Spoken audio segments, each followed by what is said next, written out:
नमस्कार दोस्तों, मैं संतोष पटेल स्वागत करता हूं आपके अपने YouTube चैनल डिजिटल भंडार पर। आज की वीडियो में हम CPCT एग्जाम जनवरी 2024 के लिए कंप्यूटर के इम्पोर्टेंट क्वेश्चंस को समझने वाले हैं। यह हमारा CPCT एग्जाम जनवरी 2024 के लिए पार्ट नंबर 4 है। इस वीडियो में हम CPCT एग्जाम के लिए कंप्यूटर से संबंधित 20 इम्पोर्टेंट क्वेश्चंस को समझने वाले हैं। यह सभी वही क्वेश्चन हैं जो पहले भी CPCT एग्जाम में पूछे जा चुके हैं। जब हम एक क्वेश्चन को समझते हैं तो उससे संबंधित हमें कई प्रकार के और भी क्वेश्चन तैयार करने मिलते हैं। आप इन सभी क्वेश्चंस को नोट जरूर करें, क्योंकि पेपर में एक क्वेश्चन से संबंधित कई प्रकार के और भी क्वेश्चन बन सकते हैं। चलिए शुरुआत करते हैं आज की इस वीडियो का। देखते हैं आज का हमारा पहला क्वेश्चन क्या है।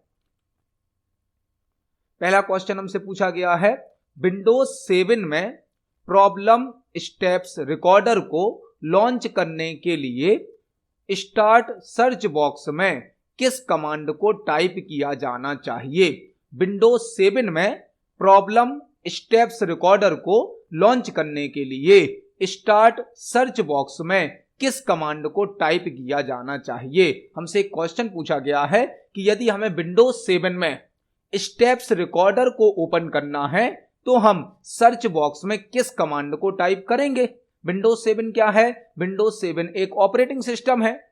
जैसे कि Windows XP, Windows 7, window 8, window 10, window 11, यह सभी ऑपरेटिंग सिस्टम है जिन्हें माइक्रोसॉफ्ट कंपनी ने बनाया है। विंडोज 7 में यदि हमें प्रॉब्लम स्टेप्स रिकॉर्डर को ओपन करना है, लॉन्च करना है, तो हमें सर्च बॉक्स में किस कमांड को टाइप करना होगा। स्टार्ट बटन जो होता है, स्टार्ट बटन पर क्लिक करके जो सर्च बॉक्स ओपन होता है उसमें हमें कौन सी कमांड को टाइप करना होगा कि प्रॉब्लम स्टेप्स रिकॉर्डर ओपन हो जाए। स्टेप्स रिकॉर्डर क्या होता है? स्टेप्स रिकॉर्डर आपके कंप्यूटर पर परफॉर्म होने वाले स्टेप्स को रिकॉर्ड करता है। आपके कंप्यूटर पर आप जो जो वर्क करोगे उन सभी स्टेप्स को इमेज के रूप में स्कैन करने के लिए, या हम कह सकते हैं रिकॉर्ड करने के लिए, यह ऑप्शन यूज किया जाता है। आप अपने कंप्यूटर पर जो जो स्टेप परफॉर्म करोगे, स्टेप रिकॉर्डर उनको इमेज के रूप में रिकॉर्ड करेगा और लास्ट में आपकी कंप्लीट रिकॉर्डिंग एक फाइल के रूप में सेव कर देगा। तो यदि विंडोज ऑपरेटिंग सिस्टम में आपको स्टेप्स रिकॉर्डर को ओपन करना है तो आपको सर्च बॉक्स में PSR.exe कमांड को टाइप करना होता है। PSR मतलब प्रॉब्लम स्टेप्स रिकॉर्डर, .exe होता है एग्जीक्यूटेबल फाइल का एक्सटेंशन। एग्जीक्यूटेबल फाइल का एक्सटेंशन होता है .exe। इसको हम प्रैक्टिकली भी देख सकते हैं। यदि हम अपने कंप्यूटर का स्टार्ट मेन्यू ओपन करें और सर्च बॉक्स में हम लिख दें PSR.exe और एंटर की को प्रेस कर दें तो हमारा जो प्रॉब्लम स्टेप्स रिकॉर्डर है वह आप देख सकते हैं लॉन्च हो गया है, ओपन हो गया है। यदि हम यहां से इस रिकॉर्डिंग को स्टार्ट कर दें तो हमारे कंप्यूटर पर जो जो स्टेप परफॉर्म किए जाएंगे उन सभी को रिकॉर्ड कर लिया जाएगा। यह होता है स्टेप्स रिकॉर्डर, जिसको ओपन करने के लिए PSR.exe कमांड को टाइप करना होता है। मतलब इस क्वेश्चन का आंसर होगा option number A. PSR.exe command को टाइप करके हम विंडोज ऑपरेटिंग सिस्टम में स्टेप्स रिकॉर्डर को लॉन्च कर सकते हैं। इस क्वेश्चन का आंसर है ऑप्शन नंबर ए। देखते हैं हमारे नेक्स्ट क्वेश्चन को। नेक्स्ट क्वेश्चन है, एलईडी प्रिंटर किस सेमीकंडक्टर डिवाइस का उपयोग करता है।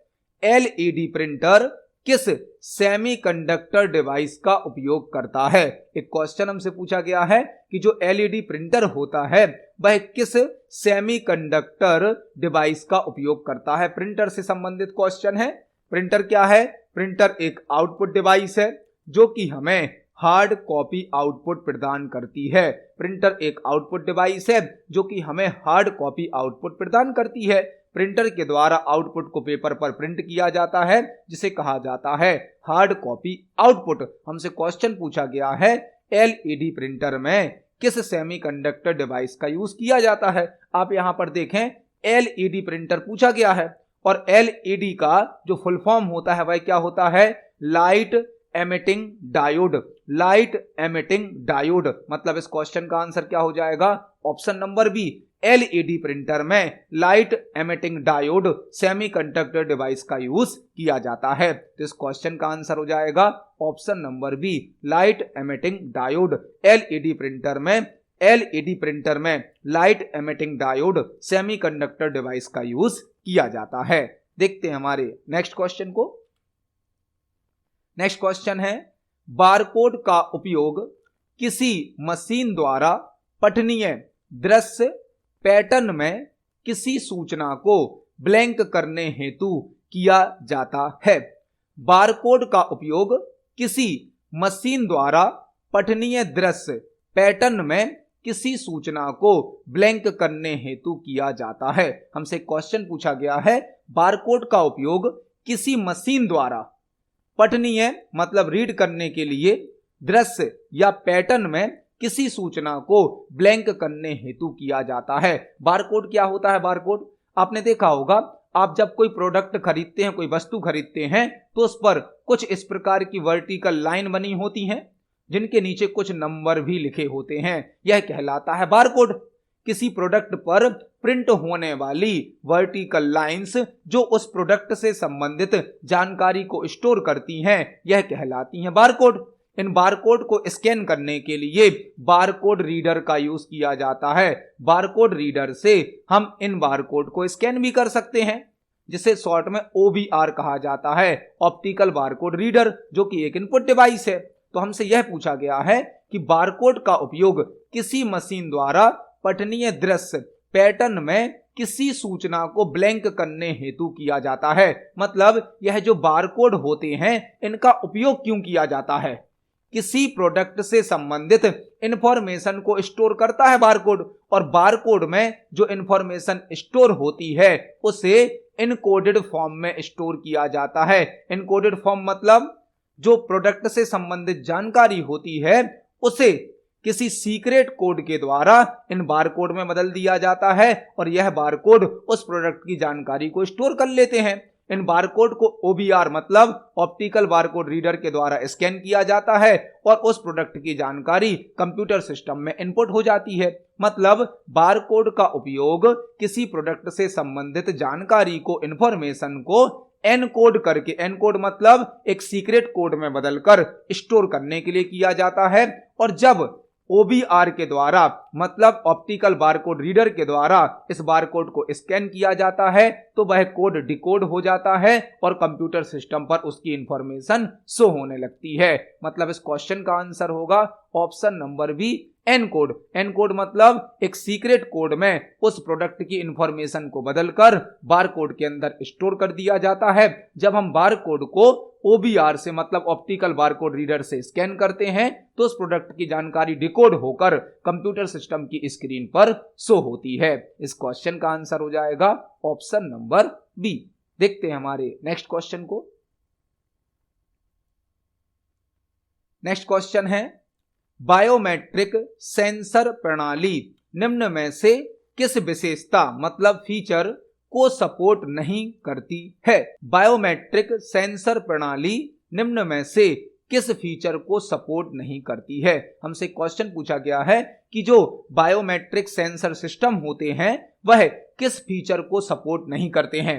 बायोमेट्रिक सेंसर सिस्टम क्या होते हैं? बायोमेट्रिक डिवाइस एक इनपुट डिवाइस का एग्जाम्पल है। इनपुट डिवाइस, जो बायोमेट्रिक डिवाइस होती हैं वह इनपुट डिवाइस के एग्जाम्पल होती हैं, जैसे कि आपके थंब एक्सप्रेशन को स्कैन करना, फिंगरप्रिंट को स्कैन करना, फेस डिटेक्ट करना, रेटिना को स्कैन करना, वॉइस को स्कैन करना, यह कहलाते हैं biometric sensor system. Biometric sensor system मतलब जो इंसानों के फिंगरप्रिंट को, थंब एक्सप्रेशन को, फेस को, रेटिना को और वॉइस को स्कैन करते हैं वह कहलाती हैं बायोमेट्रिक सेंसर सिस्टम। जैसे कि बायोमेट्रिक डिवाइस, इनके द्वारा किसी यूजर की पहचान को चेक किया जाता है या किसी यूजर को किस रिसोर्स का एक्सेस दिया गया है, मतलब कोई यूजर किस रिसोर्स को एक्सेस कर सकता है या नहीं कर सकता है, यह चेक करने के लिए बायोमेट्रिक सेंसर प्रणाली का यूज किया जाता है। हमसे पूछा गया है बायोमेट्रिक सेंसर प्रणाली निम्न में से किस विशेषता को सपोर्ट नहीं करती है। तो बायोमेट्रिक डिवाइस के द्वारा हम यह चेक कर सकते हैं कि कोई यूजर एक वैलिड यूजर है या नहीं है, मतलब उसकी पहचान कर सकते हैं, और किसी यूजर को किस रिसोर्स का एक्सेस दिया गया है, अधिकार दिया गया है या नहीं दिया गया है, यह भी हम बायोमेट्रिक सेंसर प्रणाली से चेक कर सकते हैं। ऑप्शन नंबर ए है एक्सेस कंट्रोल। एक्सेस कंट्रोल मतलब कोई यूजर किस रिसोर्स को एक्सेस कर सकता है या नहीं कर सकता है, यह चेक करते हैं हम एक्सेस कंट्रोल सिस्टम से। तो यह तो बायोमेट्रिक सेंसर प्रणाली का एग्जाम्पल है।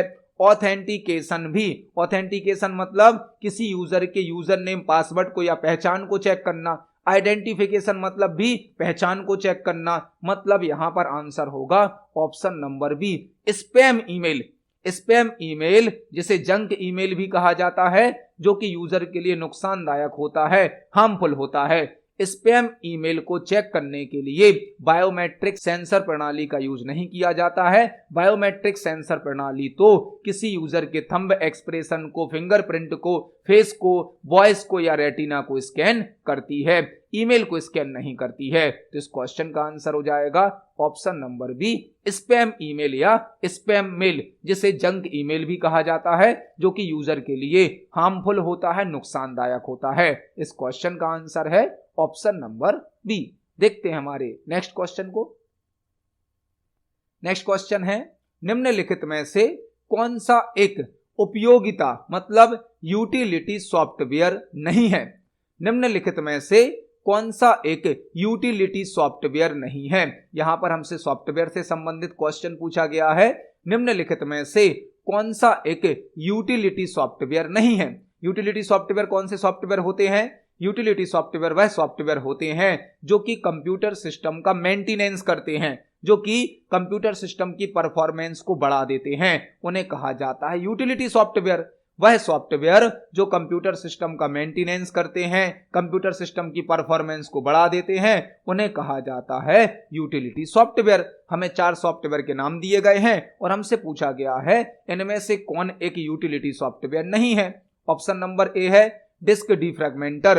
डिस्क डिफ्रैगमेंटर तो एक यूटिलिटी सॉफ्टवेयर है। डिस्क डिफ्रैगमेंटर क्या करता है? किसी डिस्क में, किसी ड्राइव में फाइलों को रीअरेंज कर देता है, मतलब फाइल और फोल्डर को व्यवस्थित करने के लिए और मेमोरी स्पेस को बढ़ाने के लिए डिस्क डिफ्रैगमेंटर का यूज किया जाता है, जो कि एक यूटिलिटी सॉफ्टवेयर है। Option number B backup software. Backup भी एक यूटिलिटी सॉफ्टवेयर है। यदि हमें किसी अपनी फाइल की, किसी डेटा की एक कॉपी तैयार करनी है तो हम बैकअप का यूज करते हैं। वायरस स्कैनिंग सॉफ्टवेयर भी यूटिलिटी सॉफ्टवेयर हैं। वायरस स्कैनिंग सॉफ्टवेयर मतलब एंटीवायरस। एंटीवायरस तो हमारे कंप्यूटर को सिक्योर करता है, वायरस को रिमूव करता है, तो यह भी यूटिलिटी सॉफ्टवेयर है। वायरस का फुल फॉर्म होता है vital information resource under seize. Vital information resource under seize virus का फुल फॉर्म होता है। डिस्क डिफ्रैगमेंटर यूटिलिटी सॉफ्टवेयर है। बैकअप सॉफ्टवेयर भी यूटिलिटी सॉफ्टवेयर है। वायरस स्कैनिंग सॉफ्टवेयर भी यूटिलिटी सॉफ्टवेयर है। लेकिन फर्मवेयर यूटिलिटी सॉफ्टवेयर नहीं है। फर्मवेयर यूटिलिटी सॉफ्टवेयर नहीं है। फर्मवेयर रोम मेमोरी में स्टोर होता है, रोम में, जो कि कंप्यूटर सिस्टम को स्टार्ट करने के लिए आवश्यक होता है। रोम के अंदर फर्मवेयर स्टोर होता है जिसमें कुछ ऐसे इंस्ट्रक्शन होते हैं जो कि कंप्यूटर सिस्टम को स्टार्ट करने के लिए आवश्यक होते हैं। तो इस क्वेश्चन का आंसर हो जाएगा option number C firmware. Firmware एक यूटिलिटी सॉफ्टवेयर नहीं है। यह रोम के अंदर स्टोर होता है, मतलब रीड ओनली मेमोरी में स्टोर होता है, जो कि कंप्यूटर सिस्टम को स्टार्ट करने के लिए आवश्यक होता है। देखते हैं हमारे नेक्स्ट क्वेश्चन को। नेक्स्ट क्वेश्चन है, यदि आप पंक्ति या स्तंभ शीर्षकों के साथ एक कार्यपत्रक सेट करते हैं तो ये शीर्षक नीचे या दाईं ओर स्क्रॉल करने पर दिखाई नहीं देंगे। MS एक्सेल 2019 ब्लैंक पेन के साथ इस समस्या का आसान समाधान प्रदान करता है। यह सभी क्वेश्चन जो आप पढ़ रहे हैं, समझ रहे हैं, यह सभी क्वेश्चन CPCT के पुराने पेपर से ही लिए गए हैं। यह सभी क्वेश्चन सितंबर वाले CPCT पेपर में पूछे जा चुके हैं। यह क्वेश्चन एमएस एक्सेल से पूछा गया है। इस क्वेश्चन को आप थोड़ा सा समझेंगे तो आपको इसका आंसर भी समझ में आ जाएगा। क्वेश्चन क्या है, यदि आप पंक्ति मतलब रो, या स्तंभ मतलब कि कॉलम, शीर्षक मतलब उनकी हेडिंग के साथ एक कार्यपत्रक मतलब एक्सेल की वर्कशीट को कहा जाता है कार्यपत्रक सेट करते हैं, तो ये शीर्षक मतलब हेडिंग, नीचे मतलब बॉटम में, दाईं ओर मतलब राइट साइड पर स्क्रॉल करने पर दिखाई नहीं देंगे। एमएस एक्सेल 2019 में ब्लैंक के साथ आप इस समस्या का आसान समाधान खोज सकते हैं, यह आपसे पूछा गया है। क्वेश्चन क्या है, अब इसको हम थोड़ा बेसिक तरीके से समझते हैं। क्वेश्चन यह है कि यदि आपने एमएस एक्सेल में एक बड़ी साइज की टेबल बनाई है और टेबल की जो हेडिंग है, जब आप टेबल को बड़ी साइज पर बनाएंगे तो आपकी टेबल की जो हेडिंग है वह स्क्रॉल करने पर हाइड हो जाती है, छिप जाती हैं, और जब हेडिंग दिखाई नहीं देंगी तो आप डेटा एंट्री सही तरीके से नहीं कर पाओगे। इस समस्या का समाधान क्या होता है यह हमें बताना है। जब आप एमएस एक्सेल में एक बड़ी साइज की टेबल बनाते हो तो आपकी हेडिंग यदि रो में होती है तो आप टेबल को जब बॉटम साइड पर स्क्रॉल करोगे तो हेडिंग हाइड हो जाएंगी, और यदि आपने एक हॉरिजॉन्टल टेबल बनाया है जिसमें कॉलम की संख्या अधिक है, जब आप राइट साइड पर स्क्रॉल करेंगे तो आपके लेफ्ट साइड के कॉलम हाइड हो जाएंगे। इस समस्या का समाधान देता है हमें फ्रीज ऑप्शन। फ्रीज पेंस नाम का एक्सेल के अंदर एक ऑप्शन होता है जो कि एक्सेल के रो या कॉलम या रो कॉलम एक साथ फिक्स कर देता है, फ्रीज कर देता है। फ्रीज करने का मतलब क्या है, जमा देना। तो एक्सेल में यदि हमें किसी रो को फ्रीज करना है, किसी कॉलम को फ्रीज करना है, या रो और कॉलम को एक साथ फ्रीज करना है, तो हम फ्रीज नाम का ऑप्शन यूज करते हैं जो कि रो वाइज या कॉलम वाइज जो हेडिंग होती हैं उनको हाइड होने से रोक देता है। इसको हम प्रैक्टिकली भी देख सकते हैं एक्सेल में। यह हमारा एमएस एक्सेल सॉफ्टवेयर है। आप देख सकते हैं हमने यहां पर एक सैंपल डेटाबेस तैयार किया है। जब हम अपनी इस टेबल को बॉटम साइड पर स्क्रॉल करेंगे तो हमारी टेबल की जो हेडिंग है वह हाइड हो जाती है। अब हम यहां पर नीचे डेटा की एंट्री नहीं कर सकते, हमें समझ में नहीं आएगा कि किस कॉलम में नाम भरना है, किस कॉलम में क्लास भरना है, कहां पर कौन सा डेटा भरना है। इस समस्या का समाधान देता है हमें फ्रीज पेंस नाम का ऑप्शन। आपको जहां से अपनी टेबल में रो और कॉलम को फ्रीज करना है वहां पर कर्सर रखें और व्यू टैब के अंदर फ्रीज पेंस नाम का ऑप्शन होता है जहां पर हमें 3 ऑप्शन दिए जाते हैं। फ्रीज टॉप रो मतलब पहली रो को फ्रीज कर सकते हो, फ्रीज फर्स्ट कॉलम मतलब पहले कॉलम को फ्रीज कर सकते हो आप, या फिर फ्रीज पेंस मतलब जहां आपका कर्सर है वहां से ही आप फ्रीज कर सकते हो। हमने यहां पर कर्सर रखा था। अब आप देखेंगे हम बॉटम साइड पर कितना भी स्क्रॉल कर लें हमारी टेबल की जो हेडिंग है वह हमेशा हमें दिखाई देंगी, मतलब अब हेडिंग हाइड नहीं होंगी। यह कहलाता है फ्रीज पेंस। फ्रीज पेंस करता क्या है, एक बड़ी साइज की टेबल में रो और कॉलम की जो हेडिंग होती हैं उनको फिक्स कर देता है, उन्हें एक जगह पर स्थिर कर देता है, वह कहलाता है फ्रीज पेंस। इस क्वेश्चन का आंसर होगा option number D, freeze. Excel में हमें रो वाइज या कॉलम वाइज हमारी जो टेबल बनाई गई है उसकी हेडिंग को यदि स्क्रॉल करने पर हाइड नहीं करना है, हमेशा दिखाना है, तो हम फ्रीज नाम का ऑप्शन यूज कर सकते हैं। इस क्वेश्चन का आंसर है ऑप्शन नंबर डी। देखते हैं हमारे नेक्स्ट क्वेश्चन को। नेक्स्ट क्वेश्चन है, ब्लैंक हैकिंग या धोखे को संदर्भित करता है जो सुरक्षा उपायों को बायपास करने के लिए किसी अन्य व्यक्ति, सॉफ्टवेयर प्रोग्राम, हार्डवेयर डिवाइस या कंप्यूटर की नकल करता है।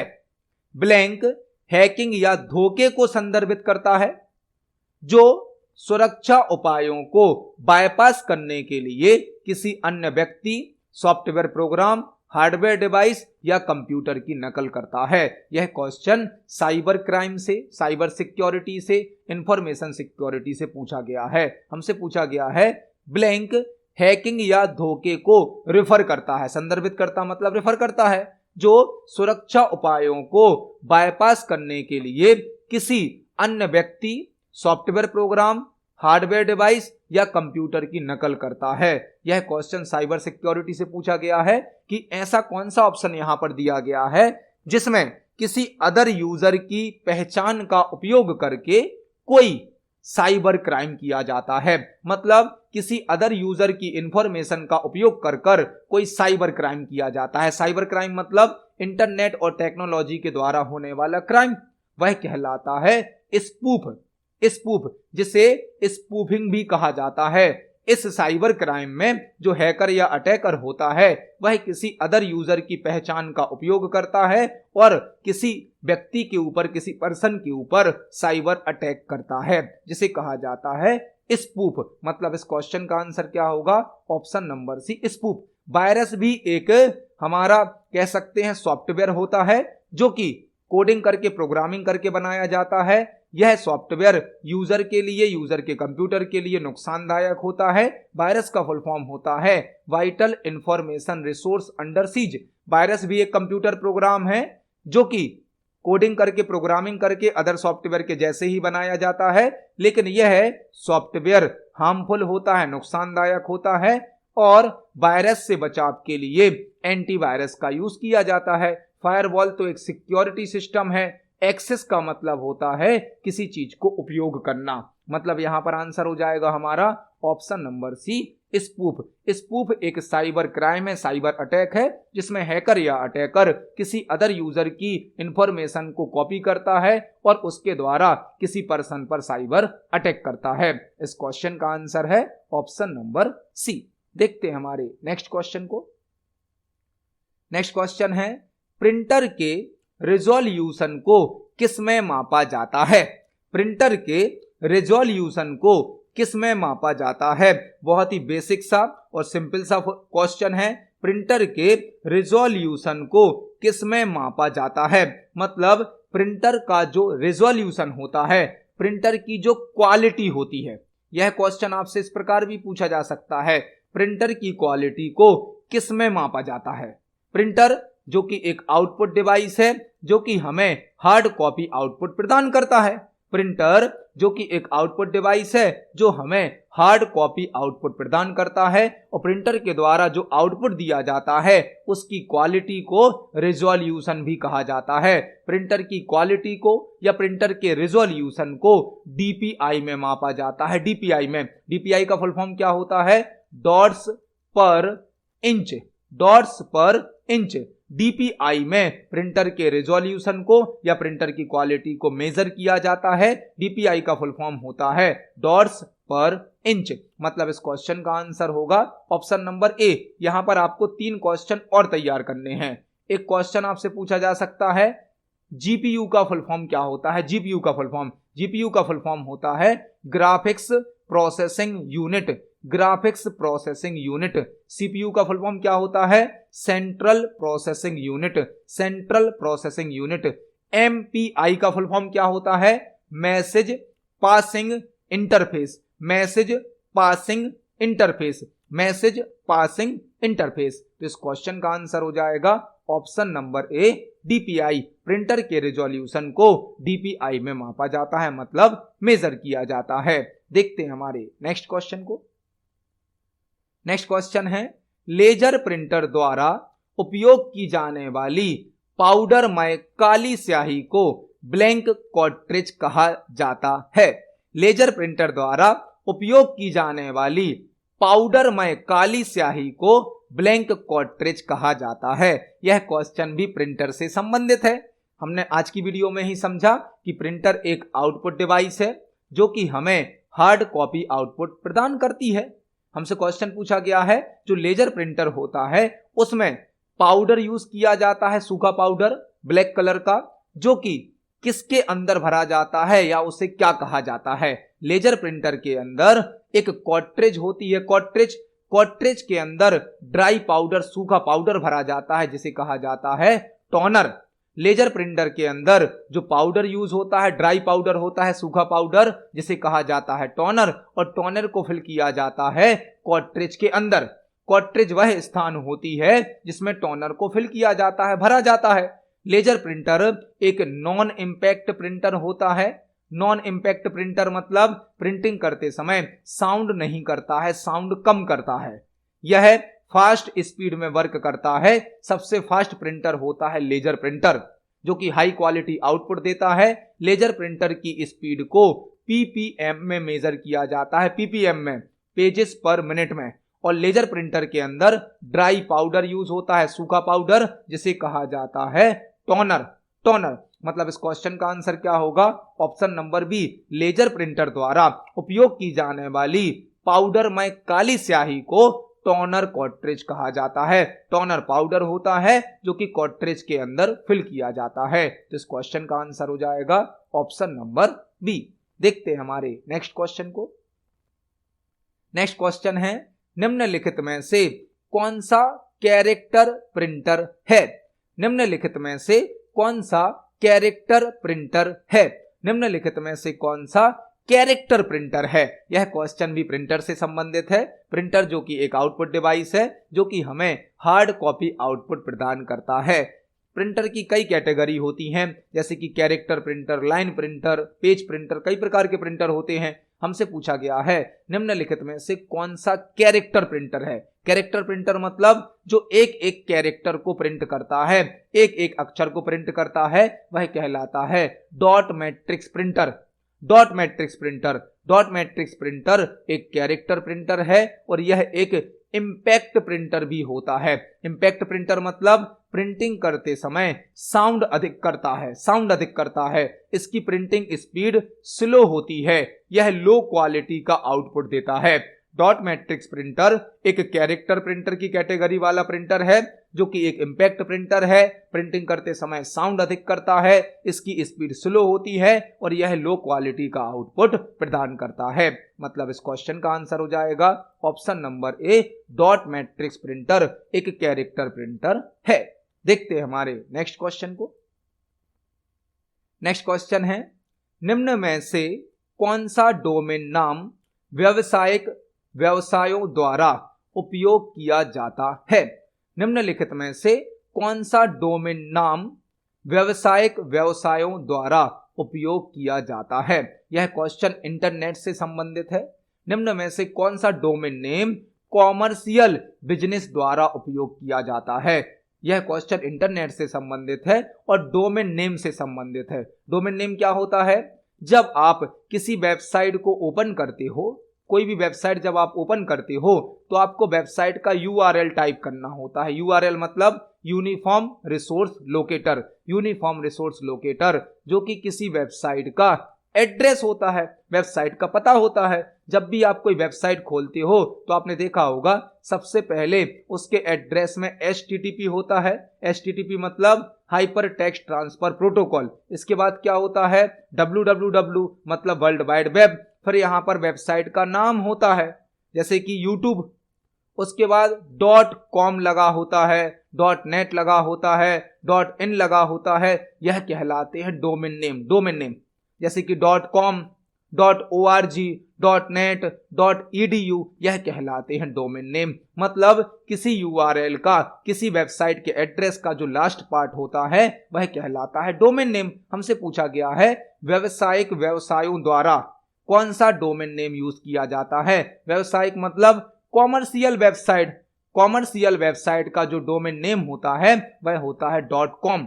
.com मतलब कॉमर्शियल वेबसाइट। .com यह रिप्रेजेंट करता है कि यह वेबसाइट एक कॉमर्शियल बिजनेस वेबसाइट है। मतलब इस क्वेश्चन का आंसर क्या होगा? Option number C, .com commercial website में यूज होने वाला डोमेन नेम होता है।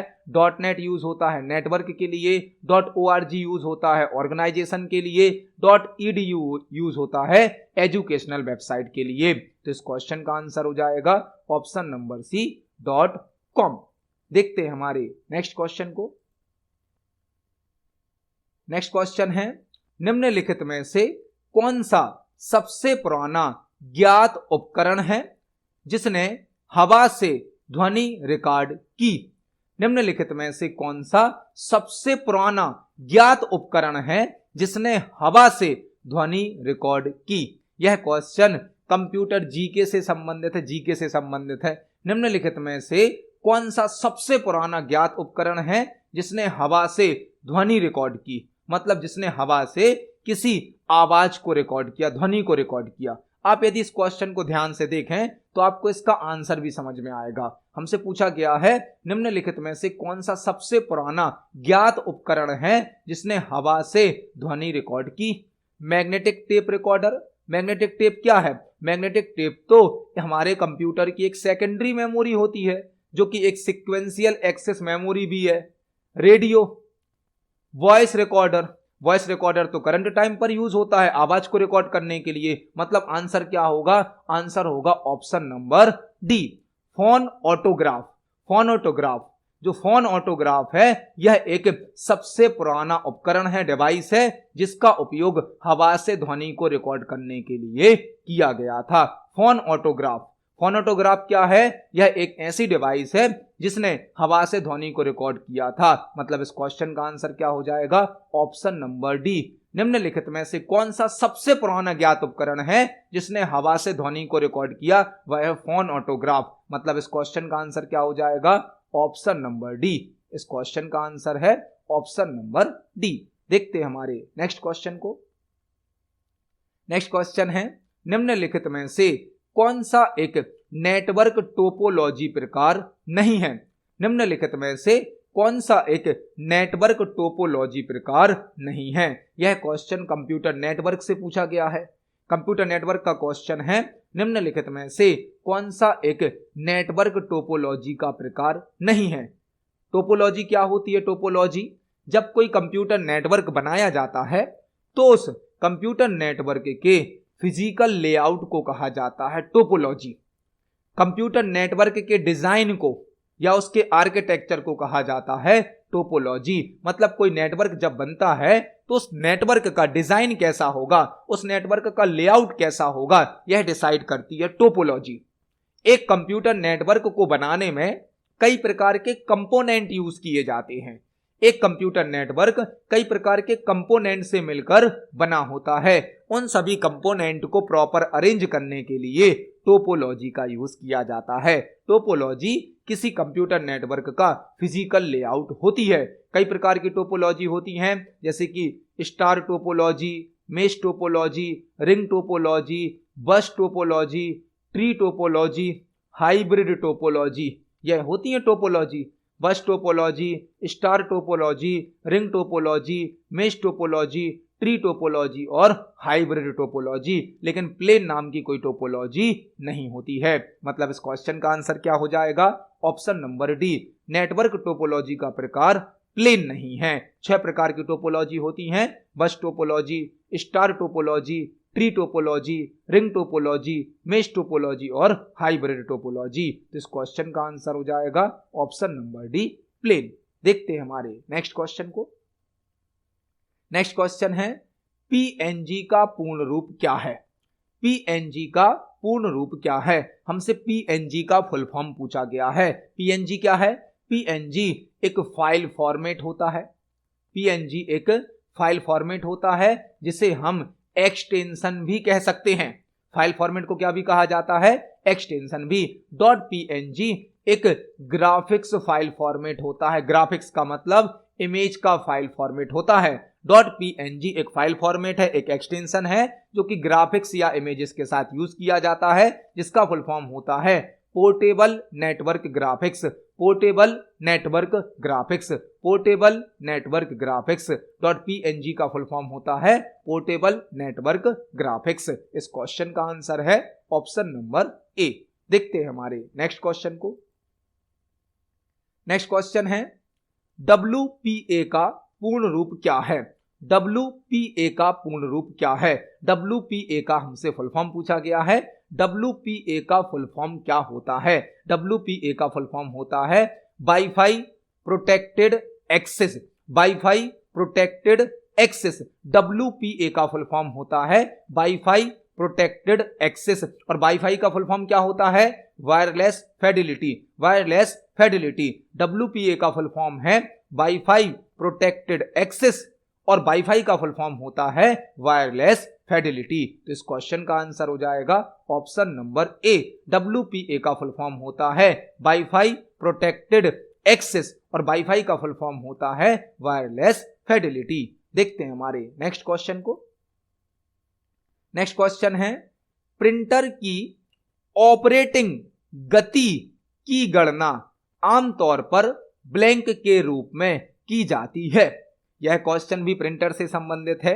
प्रिंटर की ऑपरेटिंग गति की गणना आमतौर पर ब्लैंक के रूप में की जाती है। यह क्वेश्चन भी प्रिंटर से संबंधित है, जो कि एक आउटपुट डिवाइस है जो हमें हार्ड कॉपी आउटपुट प्रदान करता है।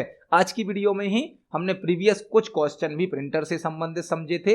अब हमसे पूछा गया है प्रिंटर की ऑपरेटिंग गति मतलब प्रिंटर की स्पीड की गणना मतलब उसका कैलकुलेशन आमतौर पर ब्लैंक के रूप में किया जाता है। ऑप्शन नंबर ए है pages per minute, option number B है dots per inch, option number C है dots per minute, option number D है ब्लॉक्स पर इंच। यहां पर हमसे प्रिंटर की स्पीड पूछी गई है। आपको डॉट्स पर इंच में कंफ्यूज नहीं होना है। डॉट्स पर इंच तो प्रिंटर का रिजोल्यूशन या प्रिंटर की क्वालिटी को मेजर करने के लिए यूज होता है।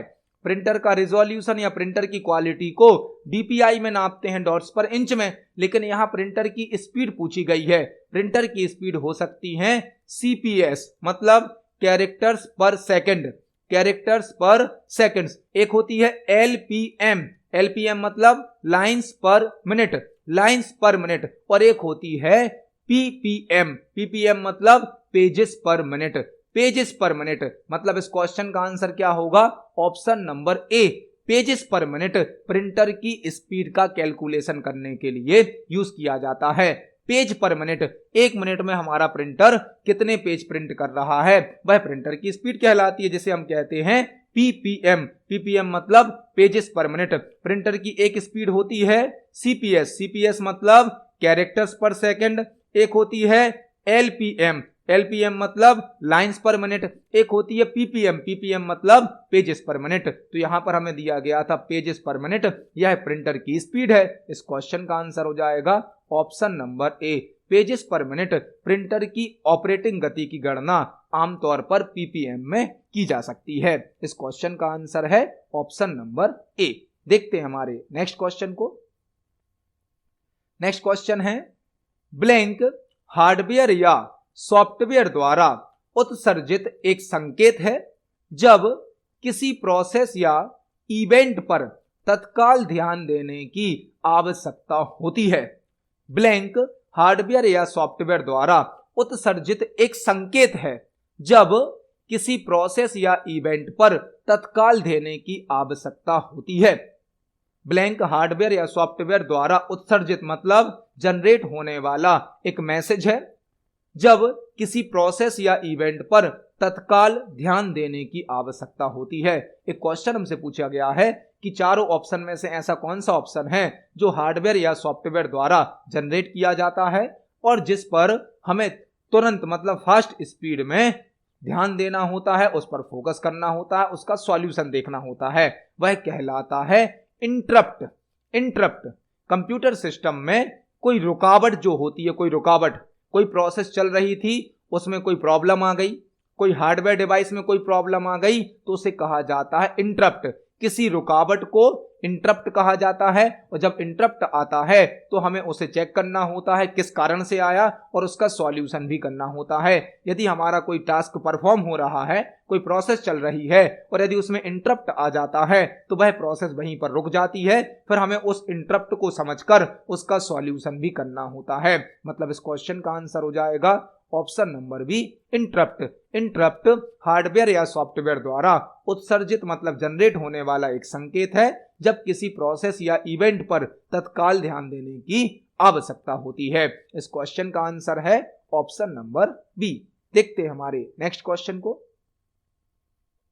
नेक्स्ट क्वेश्चन है, triple DES system single DES की तुलना में ब्लैंक है लेकिन सिंगल डीईएस की तुलना में ब्लैंक है। एक क्वेश्चन हमसे पूछा गया है, triple DES system single DES की तुलना में ब्लैंक है लेकिन सिंगल डीईएस की तुलना में ब्लैंक है। यह क्वेश्चन साइबर सिक्योरिटी से, इंफॉर्मेशन सिक्योरिटी से पूछा गया है। साइबर सिक्योरिटी या इंफॉर्मेशन सिक्योरिटी में डीईएस का यूज किया जाता है, data encryption standard, data encryption standard, data encryption standard. DES का फुल फॉर्म क्या होता है? Data encryption standard. हमने प्रीवियस वीडियो में इनक्रिप्शन और डिक्रिप्शन का एक क्वेश्चन भी समझा था।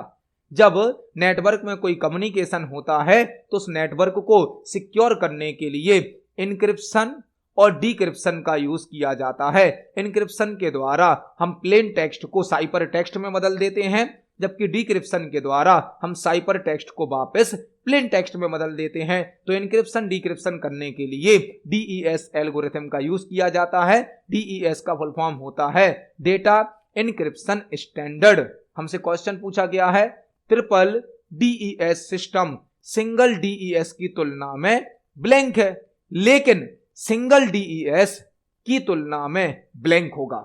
अब यहां पर एक चीज है, ट्रिपल डीईएस जो होगा वो सिंगल डीईएस से क्या होगा? स्लो होगा। क्यों? जब ट्रिपल है मतलब कोई चीज 3 बार हो रही और सिंगल डीईएस में 1 बार होगी, तो जो ट्रिपल डीईएस होगा वो सिंगल से क्या हो जाएगा? स्लो हो जाएगा। लेकिन सिंगल डीईएस की तुलना में कैसा भी होगा? सिक्योर भी होगा। सिक्योर भी होगा। जो ट्रिपल डीईएस सिस्टम है वह सिंगल डीईएस की तुलना में क्या हो जाएगा? एक तो स्लो होगा और दूसरा क्या होगा? सिक्योर भी होगा। तो हमें यहां पर देखना है ऐसे दोनों ऑप्शन हमें कहां मिल रहे हैं। ऑप्शन नंबर ए में आप देख सकते हैं सिक्योर भी आ रहा और स्लोअर भी आ रहा, मतलब यही हमारा आंसर होगा। जो ट्रिपल डीईएस सिस्टम है वह सिंगल डीईएस की तुलना में एक तो सिक्योर भी है, ज्यादा सुरक्षा देगा, और उससे स्लो भी होगा क्योंकि 3 स्टेप में वर्क करेगा। सिंगल डीईएस 1 स्टेप में वर्क कर रहा तो यह फास्ट हो गया, लेकिन ट्रिपल डीईएस तो 3 स्टेप में वर्क कर रहा, लेकिन यह सिक्योरिटी हमें ज्यादा देगा। तो इस क्वेश्चन का आंसर हो जाएगा ऑप्शन नंबर ए। जो ट्रिपल डीईएस सिस्टम है वह सिंगल डीईएस की तुलना में सिक्योर अधिक है, लेकिन यहां पर यह उससे स्लो भी होगा। तो इस क्वेश्चन का आंसर हो जाएगा option number A, secure and slower. जो ट्रिपल डीईएस सिस्टम है वह सिंगल डीईएस की तुलना में सिक्योर तो है, लेकिन सिंगल डीईएस की तुलना में यह स्लो भी, यह धीरे काम करेगा। इस क्वेश्चन का आंसर है ऑप्शन नंबर ए। देखते हैं हमारे नेक्स्ट क्वेश्चन को। नेक्स्ट क्वेश्चन है, निम्नलिखित कथनों में से कौन सा सत्य नहीं है? निम्नलिखित कथनों में से कौन सा सत्य नहीं है? हमें यहां पर 4 स्टेटमेंट दिए गए हैं और हमें बताना है इनमें से कौन सा स्टेटमेंट करेक्ट नहीं है। 4 स्टेटमेंट दिए गए हैं और हमसे पूछा गया है इनमें से कौन सा स्टेटमेंट करेक्ट नहीं है, सत्य नहीं है। ऑप्शन नंबर ए क्या है? कोई भी ऑपरेटिंग सिस्टम सॉफ्टवेयर का एक संग्रह होता है।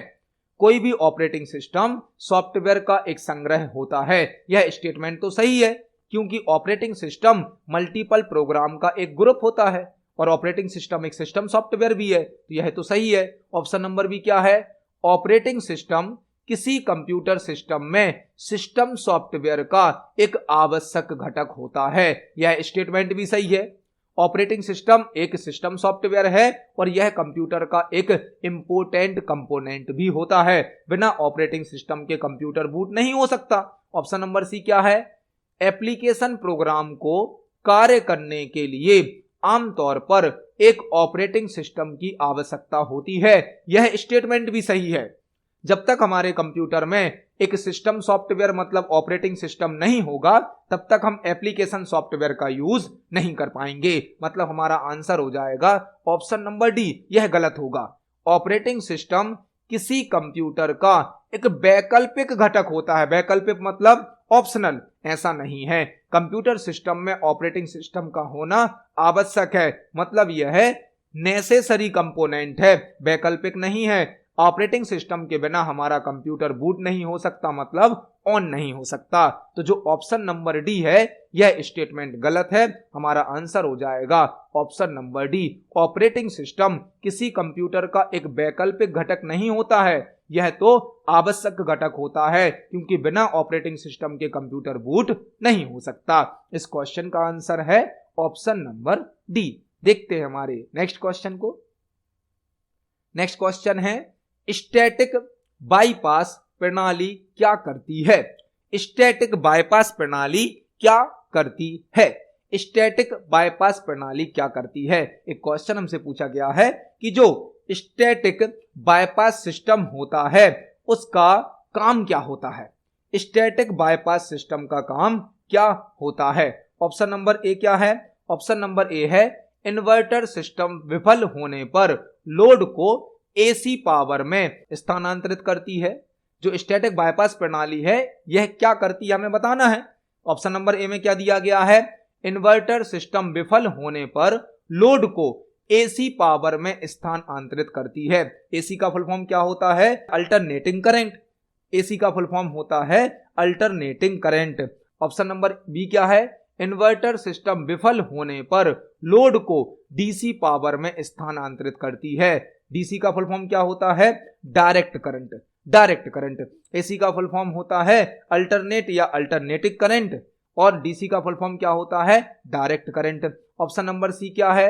इन्वर्टर सिस्टम काम कर रहा है तो लोड को एसी पावर में स्थानांतरित करती है। और ऑप्शन नंबर डी क्या है? इन्वर्टर सिस्टम काम कर रहा है तो लोड को डीसी पावर में स्थानांतरित करती है। जो स्टैटिक बाईपास प्रणाली है मतलब स्टैटिक बाईपास सिस्टम है वह क्या काम करता है? इन्वर्टर सिस्टम विफल होने पर, जब इन्वर्टर सिस्टम वर्क नहीं कर रहा है तो एसी पावर में लोड को ट्रांसफर कर देती है। मतलब आंसर होगा option number A. Static bypass system inverter system विफल होने पर लोड को एसी मतलब अल्टरनेट करंट या अल्टरनेटिंग करंट में ट्रांसफर कर देती है। इस क्वेश्चन का आंसर हो जाएगा option number A. Static bypass प्रणाली इन्वर्टर सिस्टम विफल होने पर लोड को एसी पावर में स्थानांतरित कर देती है। एसी का फुल फॉर्म है अल्टरनेटिंग करंट या फिर अल्टरनेट करंट और डीसी का फुल फॉर्म होता है डायरेक्ट करंट। तो इस क्वेश्चन का आंसर हो जाएगा ऑप्शन नंबर ए। इस क्वेश्चन का आंसर है ऑप्शन नंबर ए। तो आज की वीडियो में हमने सीपीसीटी एग्जाम के लिए कंप्यूटर से संबंधित 20 इंपोर्टेंट क्वेश्चंस को समझा। जब हम एक क्वेश्चन को समझते हैं तो उससे संबंधित हमें कई प्रकार के और भी क्वेश्चन तैयार करने मिलते हैं। आप सभी क्वेश्चंस को नोट जरूर करें, सभी क्वेश्चंस को पढ़ें, समझें। यदि आपका कोई क्वेश्चन है, कोई डाउट है तो आप कमेंट सेक्शन में जरूर पूछें। वीडियो पसंद आती है तो वीडियो को लाइक करें, ज़्यादा से ज़्यादा शेयर करें। मिलते हैं अगली वीडियो में। धन्यवाद।